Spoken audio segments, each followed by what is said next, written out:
Hello students, स्वागत है आप सबका इस यूट्यूब चैनल पर। आज का हमारा टॉपिक है विद्युत द्विध्रुव के कारण निरक्ष पर उत्पन्न विद्युत क्षेत्र की तीव्रता। सबसे पहले दोस्तों हमको विद्युत द्विध्रुव को बनाना पड़ेगा। आइए हम समझते हैं कि ये विद्युत द्विध्रुव क्या होता है। जो विद्युत द्विध्रुव है में तुमको क्या करना पड़ेगा, एक प्लस आवेश लेना पड़ेगा और एक माइनस आवेश लेना पड़ेगा, और इस प्लस आवेश और इस माइनस आवेश, इस प्लस आवेश और इस माइनस आवेश को कुछ दूरी पर रखना पड़ेगा। इस प्लस आवेश और इस माइनस आवेश की ये जो कुछ दूरी है, ये दूरी होती है 2a। अब ये 2a ही क्यों लेते हैं, इसको भी हम इसके पिछले वाले लेक्चर्स में बता रखा है। ये 2a हम क्यों लेते हैं, हमने इससे पीछे बताया है कि अगर हम इस लाइन को इधर पीछे की तरफ खींचे और ये लाइन को अगर हम पीछे की तरफ खींचे, ये डॉट लाइन और ये डॉट लाइन, ये दोनों डॉट लाइन जो है वो हमारा कहलाता है अक्ष। क्या कहलाता है? अक्ष कहलाता है। लेकिन दोस्तों आज हमको देखना है विद्युत क्षेत्र की तीव्रता, आज हमको देखना है निरक्ष पर। यहाँ पर ये अक्ष से काम नहीं चलेगा, ये अक्ष को हम नहीं बनाएंगे, हम बनाएंगे निरक्ष को। प्लस क्यू और इस माइनस क्यू, इन दोनों आवेशों के बीच से होते हुए एक लाइन को खींचना पड़ेगा। और ये जो लाइन खींचे हैं दोस्तों, यही कहलाएगा निरक्ष। इसी निरक्ष के किसी बिंदु पर, मान लो एक बिंदु हम P मान लेते हैं, ठीक है, तो इसी बिंदु पर तुमको विद्युत क्षेत्र की तीव्रता को बतानी। ये जो हमने बिंदु P लिया है, इस बिंदु की दूरी हम, ये जो द्विध्रुव है, इस द्विध्रुव से हम इस बिंदु P की ये जो दूरी है, वो दूरी हम R मानते हैं। फिर से समझते हैं, ये जो हमने निरक्ष खींचा है, निरक्ष पे एक बिंदु P लिया है, इस बिंदु P की दूरी हम प्लस Q और माइनस Q आवेश के बीच से लेते हैं, यहाँ से यहाँ तक। बिंदु P की जो भी दूरी होगी उसको हम R मानते हैं। ये जो लाइन गया है यहाँ पर, ये लाइन इस प्लस Q और इस माइनस Q, इन दोनों आवेशों के बीच से गया है। जब ये लाइन बीच से गया है तो हम बोल सकते हैं कि प्लस Q और ये माइनस Q आवेशों के बीच की दूरी 2a थी। तो जब ये बीच से लाइन गया है तो इसका आधा, ये जो है मध्य बिंदु, ये बीच में है, ये मध्य बिंदु में है बीच, 2a दूरी का आधा यहाँ से यहाँ तक, इस 2a दूरी का आधा हो जाएगा यहाँ से यहाँ तक a, और फिर यहाँ से यहाँ तक का दूरी भी दोस्तों आधा हो जाएगा। टोटल दूरी था 2a, ये लाइन 20 से गया है तो 2a का आधा हो जाएगा a, फिर ये 2a का इधर भी आधा हो जाएगा a।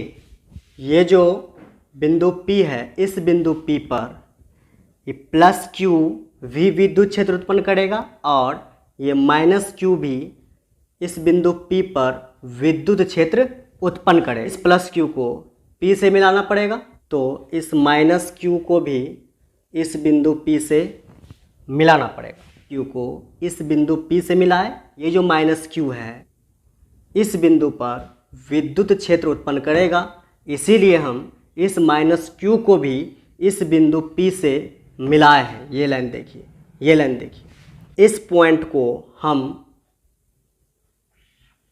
A बोलते हैं और इस पॉइंट को हम B बोलते हैं,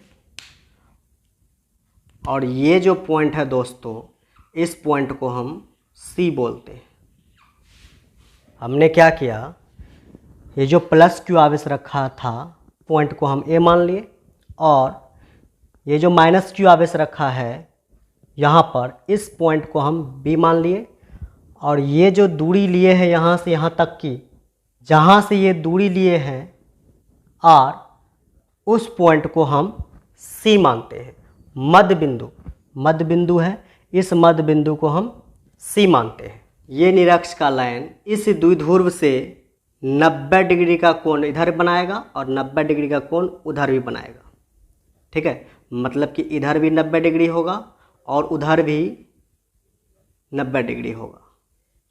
देख सकते हैं द्विध्रुव से ये बिंदु P R दूरी पर लिए हैं। ये जो है दूरी, ये दूरी क्या करेगा, इस द्विध्रुव पर 90 डिग्री का कोण इधर बनाएगा और 90 डिग्री का कोण उधर बनाएगा। देख सकते हैं यहाँ पर दोस्तों, यहाँ पर जो है दो त्रिभुज का निर्माण हो रहा है। ये पहला त्रिभुज है और ये दूसरा त्रिभुज है। तो ये पहला त्रिभुज जो है इसमें 90 डिग्री का कोण बन रहा है, तो ये पहला त्रिभुज भी समकोण त्रिभुज है। और ये दूसरा त्रिभुज जो है इसमें भी देखिए दोस्तों 90 डिग्री का कोण बन रहा है, तो ये दूसरा त्रिभुज भी एक समकोण त्रिभुज है। तो यहाँ पर दो समकोण त्रिभुज का निर्माण हो रहा है। हम क्या करेंगे, हम ये फर्स्ट वाले त्रिभुज में पहले जाएंगे, मतलब कि त्रिभुज PCA में हम जाएंगे। सबसे पहले त्रिभुज देखेंगे PCA में, PCA में। इस त्रिभुज में दोस्तों ये जो आपको लाइन दिख रहा है ये कहलाएगा लंब, ये कहलाएगा लंब, और यहाँ से यहाँ तक की दूरी वो कहलाएगा आधार, और यहाँ से यहाँ तक की दूरी जो है वो कहलाएगा कर्ण। इस त्रिभुज में हमको क्या दिया गया है, हमको लंब दिया गया है R और हमको आधार दिया गया है A। हम क्या करेंगे, ये कर्ण का मान निकालेंगे। हम लगाएंगे यहाँ पर पाइथागोरस थ्योरम H बराबर √p² प्लस b²। H कितना दिया गया है, H दोस्तों A से लेकर के P तक की दूरी को हम H बोलेंगे। तो H को लिख सकते हैं दोस्तों A से लेकर के P तक, मतलब कि AP। H को हम लिख सकते हैं दोस्तों AP बराबर √। P देखो दोस्तों, ये वाला लाइन को हम P बोलेंगे। ये जो लंब है ये लंब है P से लेकर के C तक, ये C पॉइंट। तो ये जो लंब है इसको हम लिखेंगे P से C तक, मतलब कि PC। तो लंब को लिखेंगे PC, पावर 2 है तो पावर 2 रखेंगे, प्लस है तो प्लस। अब देखो यहाँ पर B है, C से लेकर के A तक को हम B बोलेंगे। तो B को हम क्या लिखेंगे, C से लेकर के A तक, C से लेकर के A तक। पावर 2 है तो पावर 2 कर लेंगे, और यहाँ पर क्या करेंगे AP बराबर √। P से C तक कितना दिया गया है, P से C तक वो दिया गया है R। तो हम P से C तक को लिखेंगे R, पावर 2 है तो पावर 2, प्लस है तो प्लस। C से A तक कितना दिया गया है, C से A तक दिया गया दोस्तों A। C से A तक को हम लिख देंगे A, पावर 2 है तो पावर 2 कर देंगे। तो यहाँ पे लिखेंगे AP बराबर √, आ गया मेरे पास R² प्लस A²। तो A से P तक का वैल्यू आ गया, हमको A से P तक का वैल्यू आ गया √R² प्लस A²। ये सेकेंड वाले त्रिभुज में जाएंगे। ठीक है, ये सेकेंड वाला त्रिभुज का नाम हम किस तरह से लिखेंगे, हम त्रिभुज PCB में जाएंगे। PCB में ये जो त्रिभुज है दोस्तों, ये त्रिभुज भी एक समकोण त्रिभुज है। समकोण त्रिभुज में हम फिर से लगाएंगे पाइथागोरस थ्योरम, मतलब कि H बराबर √p² प्लस b²। ये जो H है दोस्तों इस त्रिभुज के लिए P से लेकर के B तक होगा। जो H है H P से लेकर के B तक को हम बोलेंगे, H को लिखेंगे PB बराबर रूट अंडर, ये जो P है वो होगा इस त्रिभुज में होगा P से लेकर के C तक, और P के जगह पे लिखेंगे P से लेकर के C तक, तो P के जगह पे लिखेंगे PC, पावर 2 है तो पावर 2 कर लेंगे, प्लस है तो प्लस। सेकेंड वाला त्रिभुज में दोस्तों B होगा C से लेकर के B तक की दूरी, यहाँ से यहाँ तक की दूरी से लेकर के B तक, तो B को लिखेंगे C से लेकर के B तक, मतलब कि CB, पावर 2 है तो पावर 2 कर लेंगे। अब देखो PB यहाँ से आ जाएगा रूट अंडर P से C तक कितना दिया गया है, P से C तक वो हमको R दिया गया है, फिर से P से C तक को हम R लिखेंगे, पावर 2 है तो हम 2 लिख देंगे, प्लस है तो हम प्लस लिखेंगे। फिर देखो C से B तक लेकर के B तक की दूरी वो कितनी है, A है, हम C से B तक को कितना कर लेंगे, A कर लेंगे, पावर 2 है तो हम फिर से पावर 2 लगा, तो यहाँ से PB बराबर आ जाएगा मेरे पास root under R square plus A square. तो P से B तक को हम लिख सकते हैं root under R square plus A square, तो P से लेकर के B तक को हम लिख सकते हैं root under R square plus A square. इस बिंदु P पर प्लस Q भी अपना विद्युत क्षेत्र उत्पन्न करेगा और माइनस Q भी बिंदु P पर विद्युत क्षेत्र उत्पन्न करेगा। भी पढ़ा है कि प्लस के कारण ये जो विद्युत क्षेत्र होती है E, ये E प्लस के कारण दूर होती है, और माइनस के कारण विद्युत क्षेत्र E करीब होती है। प्लस के कारण विद्युत क्षेत्र E की दिशा दूर होती है और माइनस के कारण E की दिशा माइनस के करीब होती है। तो इस प्लस आवेश के कारण इस बिंदु P पर विद्युत क्षेत्र की तीव्रता प्लस से क्या होगी, दूर होगी। जैसा कि हम यहाँ पर देखें, प्लस के कारण विद्युत क्षेत्र E प्लस से दूर होती है। उसी तरह से दोस्तों ये प्लस आवेश के कारण बिंदु P पर विद्युत क्षेत्र जो है वो क्या होगी, वो होगी दूर, दूर होगी। इसको हम दोस्तों E1 बोलते हैं। वहीं पर इस माइनस आवेश के कारण तो क्षेत्र है E, ये माइनस के कारण क्या होती है, करीब होती है। माइनस आवेश के कारण बिंदु P पर विद्युत क्षेत्र माइनस के करीब होगी, जिस तरह से यहाँ देख रहे हैं करीब है। आवेश के कारण विद्युत क्षेत्र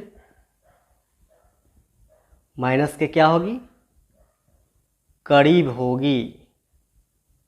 इसको हम दोस्तों E2 बोलते हैं। प्लस के कारण विद्युत क्षेत्र देखो E1 जो है वो दूर है, और इस माइनस के कारण विद्युत क्षेत्र ये जो E2 है वो क्या है, करीब है। अब हम यहाँ पर क्या करते हैं, एक एक्सिस को इस तरह से हम खींचते हैं। अगर हम क्या करें, यहाँ से यहाँ तक अगर हम इस कोण को थीटा माने तो यहाँ से यहाँ तक भी ये कोण थीटा हो जाएगा। ये कोण अगर थीटा है तो ये कोण भी थीटा हो जाएगा। अगर हम यहाँ से E1 से लेकर के E2 तक ये पूरे कोण को देखें तो ये हो जाएगा दोस्तों 2 थीटा। थीटा और थीटा इन दोनों को जोड़ेंगे, इन दोनों को जोड़ेंगे तो ये टोटल कोण आ जाएगा 2 थीटा। अब हम क्या करेंगे दोस्तों, इस प्लस Q के कारण बिंदु P पर विद्युत क्षेत्र की तीव्रता देखेंगे, मतलब कि E1 को निकालेंगे, और इस माइनस Q के कारण बिंदु P पर विद्युत क्षेत्र की तीव्रता निकालेंगे, मतलब कि E2 को निकालेंगे। तो यहाँ पर लिखेंगे हम प्लस Q आवेश के कारण बिंदु P पर विद्युत क्षेत्र की तीव्रता। ये जो विद्युत क्षेत्र की तीव्रता होती है E, इसका फॉर्मूला होता है दोस्तों KQ/R²। तो इसी फॉर्मूला को अगर हम यहाँ पर अप्लाई करें तो यहाँ पर भी हम विद्युत क्षेत्र निकालेंगे प्लस Q आवेश के कारण। सूत्र होगा दोस्तों K, फिर देखो Q, ये आवेश लेना, देखो ध्यान से, Q/R²। ये जो R होता है दोस्तों, ये R जो है आपको ये वाला R नहीं लेना है, स्क्वायर है, ये है दूरी। ये जो R है, इस R के जगह पर इस R को नहीं बैठाना है, ठीक है। ये जो R होता है वो दूरी है, ये दूरी को लेना है आपको प्लस Q आवेश से। जिस बिंदु पर आप निकाल रहे हैं P बिंदु पर विद्युत क्षेत्र की तीव्रता, तो प्लस Q आवेश से इस बिंदु तक की दूरी को लेना है। यहाँ से यहाँ तक की दूरी देखिए कितनी है, वो है ये √R² प्लस A²। तो ये जो R² है दोस्तों, ये जो R है, इसके जगह पर तुमको लेना है A से लेकर के P तक की दूरी, मतलब कि √R² प्लस A²। R का मान, दूरी का मान लेंगे √R² plus A², R² plus A²। और देखो R का मान तो हम बैठा दिए √R² प्लस A²। अब देखो यहाँ पर पावर 2 भी है, तो इसका दोस्तों हम पावर 2 कर देंगे। अब देखो ये जो प्लस Q के कारण विद्युत क्षेत्र निकाल रहे हैं, प्लस Q के कारण विद्युत क्षेत्र की तीव्रता, प्लस Q के कारण विद्युत क्षेत्र की तीव्रता है E1, इसलिए हम यहाँ पे लिखेंगे E1 प्लस Q के कारण E1 बराबर, यहाँ से आ जाएगा KQ बटे, ये पावर 2 से ये रूट क्या हो जाएगा, कट जाएगा, बचेगा मेरे पास R² प्लस A²। ये निकल गया E1 का मान, माइनस Q के कारण बिंदु P पर विद्युत क्षेत्र की तीव्रता, मतलब कि E2 को ज्ञात करेंगे। माइनस Q आवेश के कारण बिंदु P पर विद्युत क्षेत्र की तीव्रता। क्या बताया था कि E बराबर, विद्युत क्षेत्र E बराबर होता है KQ बटे R²। R क्या है, R है दूरी। ये R कौन सी दूरी है, जिस आवेश के कारण, जिस बिंदु पर विद्युत क्षेत्र की तीव्रता देख रहे हैं, उस आवेश से उस बिंदु तक की दूरी है, से माइनस Q आवेश से बिंदु P तक की दूरी है, ठीक है, R का मतलब। तो यही सूत्र यहाँ पे लगाएंगे। यहाँ से हम लिखेंगे E किसके कारण, माइनस Q के कारण। सूत्र क्या होता है कि यहाँ से जिस आवेश के कारण देख रहे हैं वो आवेश, और इस आवेश को दोस्तों चिन्ह के साथ नहीं रखना है। ये जो आवेश है माइनस, इसको चिन्ह के साथ नहीं रखना है, सिर्फ यहाँ से आपको Q को रखना है, आवेश का परिमाण को लेना है। यहाँ से सिर्फ Q को लेंगे बटे R²। R क्या है, दूरी है। माइनस Q से P बिंदु तक जितनी भी दूरी होगी वो दूरी R का मान है। R के जगह पे हम लिखेंगे यहाँ से यहाँ तक की दूरी। ये दूरी दोस्तों है √R² प्लस A²। इस R के जगह पे हम रखेंगे √R² R square plus A square. अब देखिए दोस्तों, इस आर का पावर 2 है तो इसका भी हम पावर 2 कर देंगे, चूँकि यहाँ पर ये आर दूरी है और ये दूरी का स्क्वायर है, तो ये भी देखिए दूरी है और दूरी का हमको क्या करना पड़ेगा, स्क्वायर करना पड़ेगा। देखो ये पावर 2 से ये रूट कट जाएगा ई, और ये माइनस क्यू के कारण विद्युत क्षेत्र की तीव्रता P बिंदु पर कितनी है, E2 है। तो यहाँ पर माइनस क्यू के कारण हम क्या निकालेंगे, E2 को निकालेंगे, बराबर यहाँ से देखो क्या आ जाएगा, के क्यू बटे R square plus A square, R square plus A square.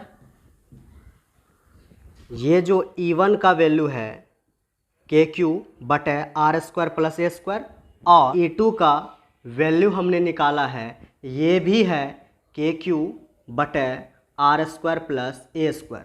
मतलब कि हम बोल सकते हैं कि यहाँ से E1 का भी वैल्यू वही है और E2 का भी वैल्यू वही है। मतलब हम लिख सकते हैं कि E1 बराबर होगा E2 का। तो यहाँ पर हम लिख सकते हैं कि E1 जो है वो बराबर होगा E2 का। E1 बराबर E2 है, ये दोनों आपस में बराबर है, तो ये E1 और E2 इन दोनों को हम मान लेते हैं, ये बराबर होगा x का। यहाँ पर हम लिख देते हैं माना कि।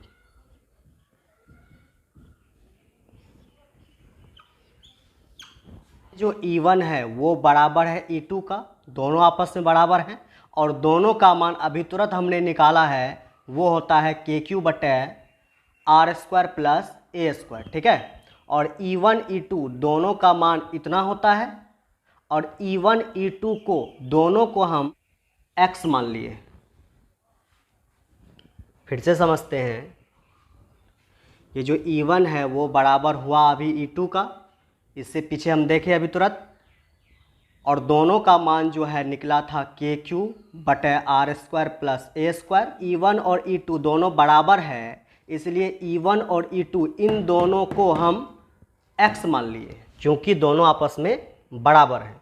इसलिए अगर एक विद्युत क्षेत्र की तीव्रता E1 इस तरह से है और दूसरे विद्युत क्षेत्र की तीव्रता E2 इस तरह से है, E1 और E2 दोनों अगर कुछ एंगल पे हो, मान लेते वो थीटा एंगल पे है, तब हम नेट विद्युत क्षेत्र की तीव्रता किस तरह से निकालते हैं। फिर से समझते हैं, एक विद्युत क्षेत्र E1 इस तरह से है और एक विद्युत क्षेत्र E2 E1 से कुछ एंगल पे है, ये E2। जब E1 से दूसरा विद्युत क्षेत्र E2 कुछ एंगल पे हो, नेट विद्युत क्षेत्र हम निकालते हैं, E बराबर होता है फॉर्मूला रूट अंडर, ये जो E1 है, E1 लिखेंगे, इसका स्क्वायर कर देंगे, प्लस ये जो E2 है, E2 को लिखेंगे, इसका स्क्वायर कर देंगे, प्लस यहाँ पर होता है 2, फिर लिखेंगे E1, फिर इनटू, फिर लिखेंगे यहाँ से E2, और यहाँ पर दोस्तों होता है cos थीटा। ये फार्मूला है, ये वो फार्मूला है, ये तब लगेगा जब दो विद्युत क्षेत्र एक दूसरे से कुछ एंगल पे हो, तब ये फार्मूला लगेगा। दोनों का नेट प्रभाव को निकालने के लिए ये सूत्र लगेगा। जो E1 है और ये जो E2 है, E1 और E2 विद्युत क्षेत्र एक दूसरे से कुछ एंगल पे हैं, जैसा कि हमने यहाँ पर बताया। यहाँ पर भी देखिए E1 और E2 ये दोनों भी कुछ एंगल पे थे। इसका नेट प्रभाव इस फॉर्मूला से निकालेंगे। तो उसी तरह से दोस्तों यहाँ पर भी देखिए यही कंडीशन लागू हो रहा है। ये E1 और ये E2 ये दोनों भी कुछ एंगल पे हैं, वो एंगल है 2 थीटा। ये E1 और E2 के बीच में ये जो एंगल है वो एंगल 2 थीटा है। तो E1 और E2 कुछ एंगल पे है, तो उसका भी नेट विद्युत क्षेत्र हम इस फॉर्मूला से निकालेंगे। नेट प्रभाव E बराबर सूत्र लगाएंगे हम रूट अंडर E1 का स्क्वायर प्लस E2 का square plus 2 into E1 into E2 cos theta. यहाँ से देखिए दोस्तों, E बराबर हो जाएगा रूट अंडर वन का वैल्यू हम क्या बैठाएंगे, देखो E1 और E2 इन दोनों को हम कितना मान रखे हैं, x मान रखे हैं। तो जहाँ पर दोस्तों E1 और E2 आएगा, जहाँ पर भी E1 और E2 आएगा तो E1 और E2 के जगह पर हम x को बैठाएंगे। काहे कि E1 और E2 इन दोनों को ही हम कितना मान रखे हैं, x मान रखे हैं। तो E1 और E2 दोनों के जगह पर हम x को बैठाएंगे। तो E1 है, E1 के जगह पे कितना रखेंगे हम x, पावर 2 है तो पावर 2 कर लेंगे, प्लस है तो प्लस कर लेंगे। E2 है, E2 के जगह भी कितना रखेंगे हम x रख लेंगे, पावर 2 है तो पावर 2 कर लेंगे, प्लस फिर देखो यहाँ से 2, फिर यहाँ से इंटू है, E1 आ गया, E1 के जगह भी कितना रखेंगे x रख लेंगे, फिर देखो यहाँ पे इंटू E2 का मान, E2 को भी हम कितना रखेंगे x, तो E2 के जगह भी x कर लेंगे। और यहाँ पर दोस्तों आ रहा है cos, ये जो थीटा है ये थीटा होता है E1 और E2 इन दोनों के बीच का कोण। तो आइए हम देखते हैं E1 और E2 इन दोनों के बीच का कोण है 2 थीटा। तो इस थीटा के जगह पर हम दोस्तों रखेंगे 2 थीटा। तो यहाँ से आ जाएगा E बराबर रूट अंडर 2x स्क्वायर, एक 2x स्क्वायर हो जाएगा 2x स्क्वायर प्लस यहाँ से देखो 2x गुना x हो जाएगा x स्क्वायर, और यहाँ से आ जाएगा cos 2 थीटा। हम E बराबर लिखेंगे रूट अंडर, यहाँ देखिए 2x स्क्वायर है, यहाँ भी देखिए 2x स्क्वायर है, तो ये 2x स्क्वायर यहाँ भी है, ये 2x स्क्वायर यहाँ भी है। तो इन दोनों जगह से हम 2x स्क्वायर को कॉमन खींच लेंगे। तो यहाँ से हम इससे और इससे 2x स्क्वायर को कॉमन खींच लेंगे। तो 2x स्क्वायर को कॉमन खींच लेंगे, तो यहाँ से 2x स्क्वायर कॉमन निकल गया, यहाँ पर कुछ नहीं बचा, वहाँ पर बचा 1, फिर प्लस यहाँ से 2x स्क्वायर निकल गया, cos 2 थीटा, यहाँ बचेगा cos 2 थीटा। ये जो cos 2 थीटा है इसका फॉर्मूला होता है cos 2 थीटा, इसका फॉर्मूला होता है दोस्तों 2 cos स्क्वायर थीटा माइनस 1।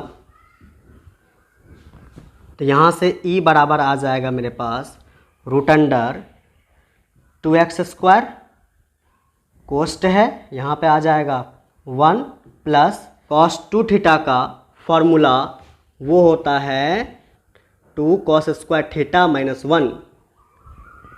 तो इस सूत्र को हम यहाँ पर इसके जगह पर रख देंगे, कितना है 2 cos स्क्वायर थीटा माइनस 1। जो 1 है ये 1 प्लस में है और ये 1 माइनस में है, तो ये +1 और ये -1 एक दूसरे को काट देगा। तो यहाँ से E बराबर आ जाएगा रूट अंडर 2x स्क्वायर, और यहाँ पर गुणा का संबंध है तो इंटू, और यहाँ पर बचा दोस्तों 2 cos square theta, 2 cos square theta. अब हम क्या करेंगे दोस्तों, यहाँ से लिखेंगे रूट अंडर ये 2 और ये 2, इन दोनों 2 को एक साथ लिख देंगे। तो यहाँ से 2 फिर गुना, फिर यहाँ से भी 2 ले लेंगे, लिख दिए। और x का पावर 2 है तो x को भी दोस्तों हम 2 बार लिख सकते हैं। x का पावर 2 है तो x का पावर 2 है तो x का पावर 2 को हम x गुना x लिख सकते हैं। और बच गया मेरे पास cos स्क्वायर थीटा, तो cos का भी पावर 2 है, cos थीटा का भी पावर 2 है, तो cos थीटा को भी हम 2 बार लिख देंगे। तो cos थीटा गुना cos थीटा, इस 2 का जोड़ा लग चुका है और इन दोनों x का जोड़ा लग चुका है, और इन दोनों कॉस थीटा का भी जोड़ा लग चुका है। तो रूट के अंदर जिसका जिसका जोड़ा लग जाता है वो रूट से बाहर हो जाता है। तो यहाँ पर क्या होगा, e बराबर रूट के अंदर इन दोनों दो का जोड़ा लग चुका है, तो रूट के अंदर से इन दोनों दो में से केवल एक ही दो बाहर निकलेगा। तो इन दोनों दो में से केवल एक दो बाहर निकलेगा, गुना इन दोनों x का भी जोड़ा लग चुका है, एक ठो बाहर निकलेगा, फिर गुना ये दोनों cos थीटा का भी जोड़ा लग चुका है, तो इन दोनों cos थीटा में से एक ठो बाहर निकलेगा,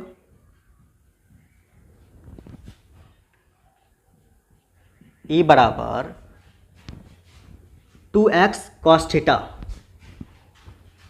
2x cos थीटा। तो यहाँ से e बराबर लिखेंगे 2 का 2 लिखेंगे। ये जो दोस्तों x है, इस x को e1 और e2 इन दोनों को ही x माने थे, तो x के जगह पर चाहे तुम e1 लिख दो चाहे e2 लिख दो, पर e1 को लिख लेते हैं।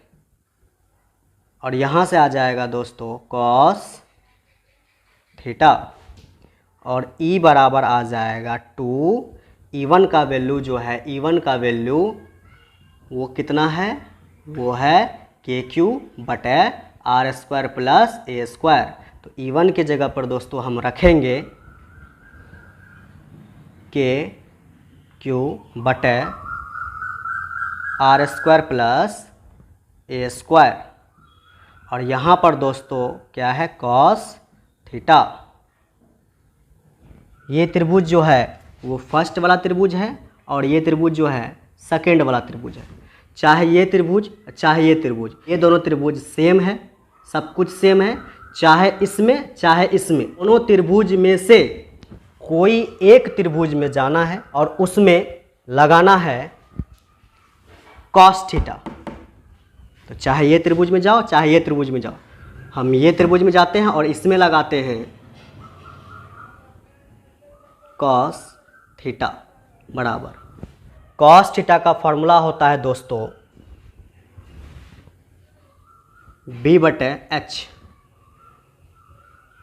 cos थीटा, b मतलब हो गया आधार और h मतलब हो गया इस त्रिभुज का ये कर्ण, ये जो कर्ण है, ठीक है। तो b के जगह पे लिखेंगे इस त्रिभुज का आधार, b से लेकर के c तक को, b से c तक कितना है, a है, तो b के जगह पे लिखेंगे a। इस त्रिभुज का आधार है b से c तक, और b से c तक का मान कितना, a, इसलिए b के जगह पर हम लिख दिए a। h जो है दोस्तों वो ये वाला लाइन होगा, ये वाला लाइन को h बोलेंगे। इसका मान दिया गया है root under R square plus A square.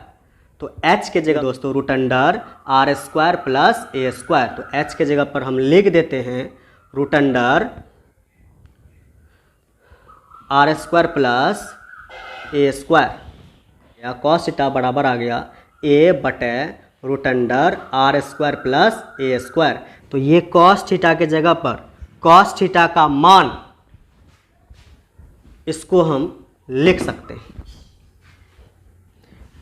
तो यहाँ से हम क्या करेंगे, लिखेंगे e बराबर, यहाँ से आ जाएगा 2 KQ बटे R square plus A square, और cos थीटा का मान लिख देंगे हम, cos थीटा के जगह पे लिखेंगे वो मान a बटे root under R square plus A square. देखो यहाँ से 2, फिर आ जाएगा KQ बटे R square plus A square, इसका ऐसे कोष्ट लगा देंगे, और इस पर जो है, इस पर इस टोटल पे पावर कुछ नहीं है, इस टोटल पे पावर कुछ नहीं तो हम 1 मानेंगे, और यहाँ पर गुना है तो गुना लिखेंगे, और यहाँ पर है a बटे